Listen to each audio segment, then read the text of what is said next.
I remember sitting in the back of my psych class as a junior in college and seeing the sea of caffeine addict students furiously scribbling in their notebooks. We were all staring at our professor. It was the first day of class, and with her big horn-rimmed glasses and a meter stick, she was pointing at the slide that she had prepared. At the top, in big, bold letters, it said study tips, and there were a bunch of bullet point ideas for how you could go about studying for this course. And looking through that list, there are a lot of things like you need to devote 2 hours outside of class for every hour you spend in class. Make sure that you do all the readings beforehand, and other tips like that. I was looking at that list, and there were a few good ones, but a lot of them I was going, that's not what I do. And I was sitting there at 16 years old, 4 years ahead of everyone else. I knew how to study. I had been doing it my entire life. I'm very good at that thing. It was always what I was best at. I'd be the little fuckhead in the back of the class, raise my hand going, I know. You can hate me. I understand. It's okay to hate me. But after I was done in that class, I was talking with some friends afterwards, and we were talking about those, and they all thought that those were good ideas. I realized that they actually had terrible study habits. They didn't know how to go about studying for a test, organizing their lives, and they always felt behind. But what I want to do is I want to share some of these techniques with you. And to do that, I want to take you through what a typical day would look like for me. But before we get into that, I want to introduce a concept to you. The idea that every assignment takes a certain amount of work to complete. So an assignment could take 30 units of work. To produce that, it requires both time and effort, and it's a product of those two. So it's an equation. You can either put in 10 hours of level 3 effort to produce that 30 units of work, or you could put in 3 hours of level 10 effort. And the smart students go with the latter strategy. They try to minimize the amount of time they spend studying and maximize their effort during that time. So to take you back 2 years to a day in college for me, it's fall, it's Tuesday, October 14th, and I'm waking up, and the leaves are changing outside. I get up, roll out of bed, go off and take care of my businesses in the bathroom and come back. Walk in the room, feel a little groggy. Oh. Okay, it's time for me to organize my day. So I grab my handy dandy sheet of notebook paper, and I've got a whiteboard here to simulate that notebook paper. And what I do is I have a to-do list on one side and a blank schedule on the other side. I just divided the paper in half. And I've got a list of everything that I've got to get done in the day or that came up yesterday, and I just created this as I went throughout my day. And the first thing I do is identify what are my obligations for the day. So I sit down and I go, oh, okay. Let's see, we've got chem tutoring session with Matt at 6. Ooh, we've got a date with Sarah tonight, that's right. Let's see, class from 10 to 12, chem from 1 to 3. And let's see, I've got an advising appointment and I'm working out with Jeff. Got it. And then I would go through and write those things down. So that's the date tonight. Then I have my tutoring session at 6. I'm working out with Jeff. That should only take us like 2 hours. And let's see, then I've got class from 1 to 3, that advising appointment at 12:30, and then class from 10 to 12. And let's see, it's 8:30 right now, so let's see. That gives me time here, here, here, and here. And what I'm doing is I've identified where I need to be, where my schedule's already booked, and I'm looking for times, little hour sessions, where I can fit in studying. They're only hour-long sessions and they're in between everything, so I can have a deadline and really intensely focus during those times. I can commit the maximum amount of effort to get that large amount of work done. And I'm just going through, and I might not be able to fit everything that I have listed on here in, but what I'm doing is I'm seeing, with the time I have, what can I actually accomplish today? So I'll put, let's see, the chem pre-lab, I'll put that in with the tutoring. That makes sense. We can do that afterwards. And then let's see, we should probably review our notes beforehand so we can prep for that session. And then I'll review my notes after I get done with class and before my advising appointment. I can work on my essay this morning. Now, I hear what you're saying. All these time management systems, they never really work for me. I still procrastinate. The purpose of this time management system is to get you aware of everything that you need to do and get a schedule throughout the day. Dealing with procrastination is a different issue. It's a little bit different. What I do for procrastination, and what's always been the most effective, is making a big event out of it. If that entailed going to my favorite study location. In this case, I would get my coat on, zip it up, and drive to school, and then go to the law library. I'd sit in the corner, and with a silent atmosphere and the 100-foot high ceilings and stained glass, I would just reach the state of calm. And I'd get there and sit down, and I know that I'm just there to write an essay. I can leave as soon as I'm done. By doing that, I'm extremely committed, and I've made it such a big deal in my mind that it's harder for me to procrastinate. I don't necessarily feel less of an urge to procrastinate, but I actually don't listen to it and take any effects on it. Instead, what I do is I just make this big deal out of it. I'll tell everyone that I'm going to study if it's really big, or I'll get someone else involved. And we'll discuss a few more of these techniques in a little bit, but let me fast forward from the law library to my first class. It's anatomy. And I want to make a distinction between two types of classes. There's non-technical courses and there's technical courses. Non-technical courses are all these histories, English, psychology, and in this case anatomy. They're all the courses where it's about understanding a field of study and knowing all the details within that. Whereas technical courses, these are your hard sciences like physics, chemistry, math, and courses like that. It's about getting a problem and giving me the correct solution to that and showing your work along the way. And this is an important distinction because it affects how you take notes. So for this anatomy class, when I get in, and it's a silent lecture, all the lights are dim, my professor is up front, and he's got glasses on, he's standing tall, and he's waving a laser pointer at the slides that he made, and he's saying, today we're discussing the skeletal system. So what I'll do is I'll hurriedly sit down, pull up my laptop so I can capture big ideas quickly. It's faster to type than it is to write, even though you remember stuff better if you write. We're about capturing and keeping up with the lecture. But anyway, so he's saying the skeletal system is a very important system in the body. It's responsible for many different functions, including movement, protection. It helps with growth, produces different endocrine hormones, and regulates the body's homeostasis, as well as producing red blood cells. And what I'm doing is I'm playing a game with the lecturer. It's almost like he's Alex Trebek and I'm a contestant on Jeopardy. And he's giving me the answer, and it's my job to come up with a question.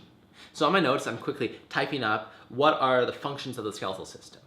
And below that, I'll type my answer. There are many different functions of the skeletal system, including protection, growth, red blood cell production, hormone regulation, and so on. And below, I'll jot in some details, because I'm sure that it's going to keep going on. The protection function is mainly around your skull, or other parts of your body. Your rib cage protects your internal organs. So I'll jot below that. The skull protects the brain, and the ribs protect the heart and lungs. And then he'll move on to a new topic. The skeletal system is broken up into many different parts, and it's broken into the axial and appendicular sections, and then we also break it up into different types of bones, including flat, long, short, irregular, and sesamoid. And I'll go into details about all those. And while he's doing that, I open a new tab and I type, how is the skeletal system divided up? And then I'll type in, it's broken up both by region and by bone shape. And then I can jot in the details below. Region's broken up into axial and appendicular, shape is broken up into the 5 different subcategories. And by doing this, I'm starting to think immediately about what the test questions are going to be. And I continue playing this game for the next 2 hours, and playing that game keeps me engaged because I'm always trying to come up with the next question. I'm not just mindlessly recording information. And after I get out, I immediately walk over to a corner because I've scheduled time to review my notes. And I'll look at all the notes, and I'll look at all the questions and get a brief overview of everything that we covered that day. And then what I'll do is I'll take some of the questions and I'll start combining them together. So I might have a question that says, what is an osteocyte? And what I can do is I have another question that has, what's an osteoblast? And then what's an osteoclast? And I can combine those together and say, what's the difference between the different types of cells in the skeletal system? I'm starting to unite concepts together and look at them as a bigger picture. And this is what you're asked to do on tests.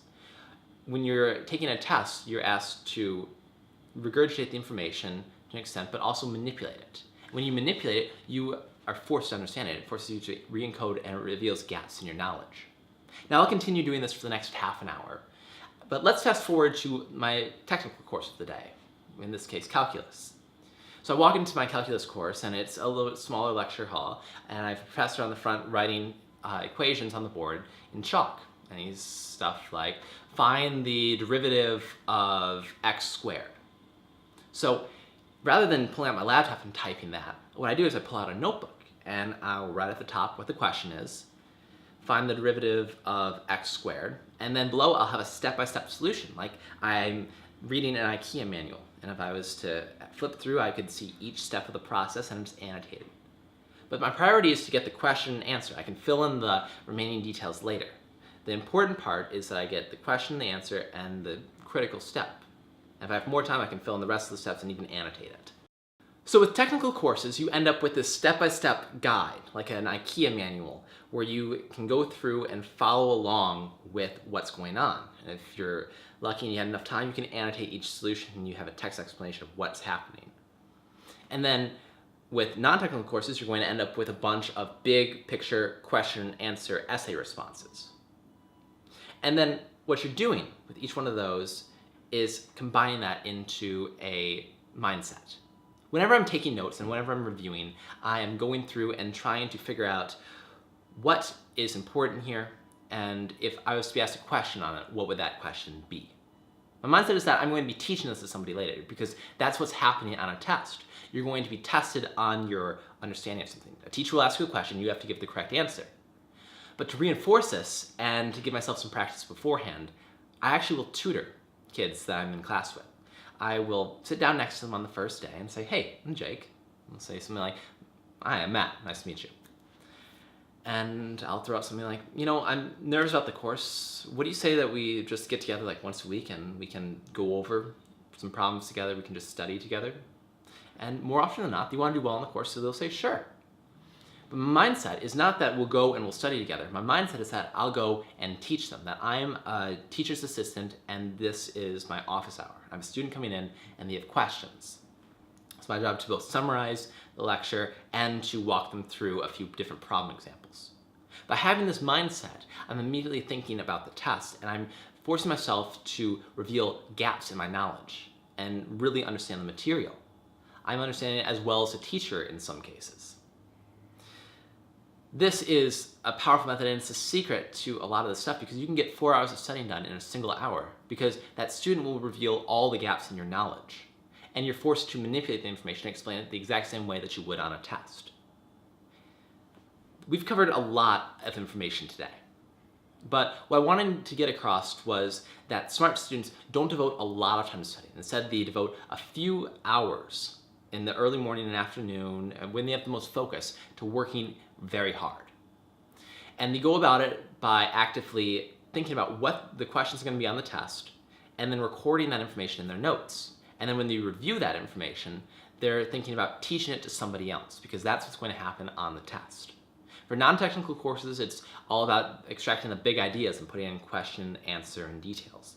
Whereas for technical courses, it's all about having that step-by-step solution with the annotated things, and then extracting the big ideas from that. So in my calculus class, when I'm asked to find the derivative of x squared, it's not just 2x. And I don't understand how that happened. I'm saying, what is that derivative showing me? Well, it's showing me the tangent of a line on the function of x squared. So if I was to have a point of 4, the slope on that point is 2 times 4, which is 8. That's what it's showing me. So when you get that difficult question, you're able to take a stab at it.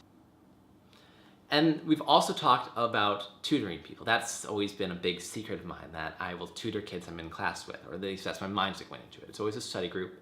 But even if we get together once a week, it reinforces everything that I learned and reveals gaps in my knowledge. Hey guys, sorry about this awkward transition. It's just I was looking at yesterday's footage and seeing it, it didn't have the impact I wanted to have. I feel like the message got a little bit lost because I was nervous. So I wanted to re-record this so I can really convey what I'm trying to convey here. And to do that, it requires going back. Remember when I said that I was that little fuckhead in class? Well, that's true, I was. I've always known these techniques. I've always been the benefactor of these, and it's always been like there's that little person talking to me on my shoulder was saying, well, what's the purpose of this? Or if you had a test tomorrow, what would those questions be? Or what did you learn today? And looking back, I realized that it's not that that person was on my shoulder. That person was outside. He was picking me up from school. And that person was my dad. My dad taught me these techniques. He taught me how to study. Whenever I would get done with school and run outside and get into his car, he would look at me and he'd say, what did you learn today? Or whenever I was working on a homework problem and just couldn't figure it out, he would sit down next to me and look over and he'd say, well, teach it to me. What have you tried so far? What are you trying to do here? I didn't realize that at the time, but my dad was teaching me his study techniques just by being there. See, he was a fantastic student as well. He had been class president. He was involved in a bunch of extracurriculars as well, and he had graduated early, just like I did. He was a successful student, and he knew how to study. And I'm not special for knowing these techniques. I was just lucky enough to have him pass this information on to me. And now I've passed this information on to you. See, my dad taught me that school is not about calculus. It's not about trigonometry. It's not about the specific information that you learn. It's not about any of that. It's about how do you approach problems in your life? How do you solve things? And I was just lucky enough to know how to do this from an early age.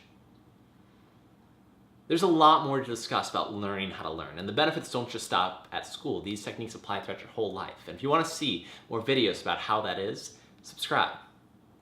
But what I'm most curious about is, of the things we discussed today, I mean, we discussed a lot of things, like a time management system. We also discussed a tip for procrastination, how to take notes on a technical and non-technical course, and even that little secret about tutoring other kids. Of those things, or maybe it was something else, what was the most useful thing that we discussed today?